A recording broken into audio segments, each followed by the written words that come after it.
शेतकरी कर्जमाफीच्या GRची काँग्रेसच्या वतीने होळी.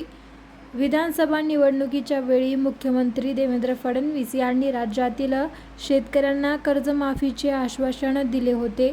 त्या अनुषंगाने विविध अटी-शर्ती घालून कर्जमाफी देण्यात येणार आहे. या संदर्भाचा GR शासनाने जारी केला असून यामध्ये लावण्यात आलेल्या जाचक अटी रद्द करण्यात याव्या व 30 तारखेच्या आत सरसकट कर्जमाफी शेतकऱ्यांना देण्यात यावी व पुढील पीक कर्ज देखील देण्यात यावं.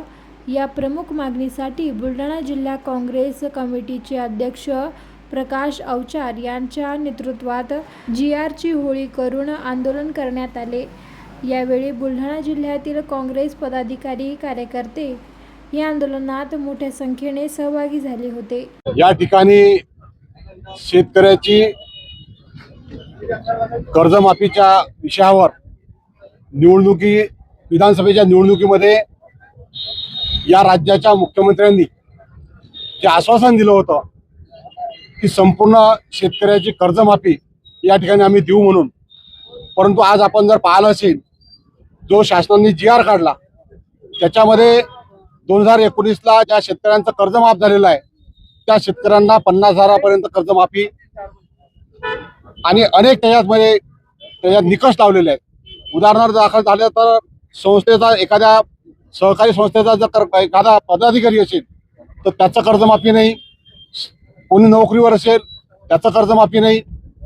ही फसवेगिरी या GR मध्ये दिसून आलेली आहे.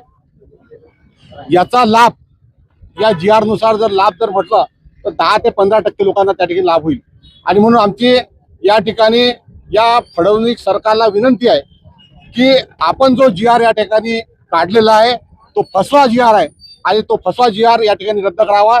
शेतकऱ्याची सरसकट कर्जमाफी, सरसकट कोणत्याही प्रकारची अट न राहताना ज्या पद्धतीनं मनमोहन सिंग सरकारने या देशातल्या सर्व शेतकऱ्याची कर्जमाफी केली होती त्याच धर्तीवर या ठिकाणी या महाराष्ट्रातल्या जनतेची शेतकऱ्याची कर्जमाफी त्या ठिकाणी झाली पाहिजे ही विनंती करण्याकरता या ठिकाणी आम्ही आलेला आहे.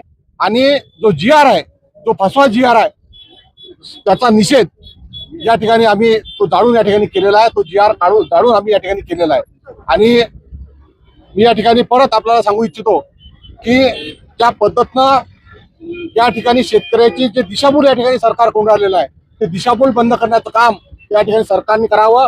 खोटे आश्वासन जनतेला देऊ नये आणि परत 30 तारखेच्या आत शेतकऱ्यांना परत कर्ज कसं मिळेल या ठिकाणी हा GR रद्द करून शासनाची आपल्या शेतकऱ्याची पूर्ण कर्जमाफी त्या ठिकाणी झाली पाहिजे आणि परत त्या शेतकऱ्यांना 30 तारखेच्या आत पेरणीच्या आधी संपूर्ण शेतकऱ्याला त्या ठिकाणी कर्ज त्या ठिकाणी मिळाला पाहिजे ही मागणी घेऊन आम्ही या ठिकाणी आलेला आहे.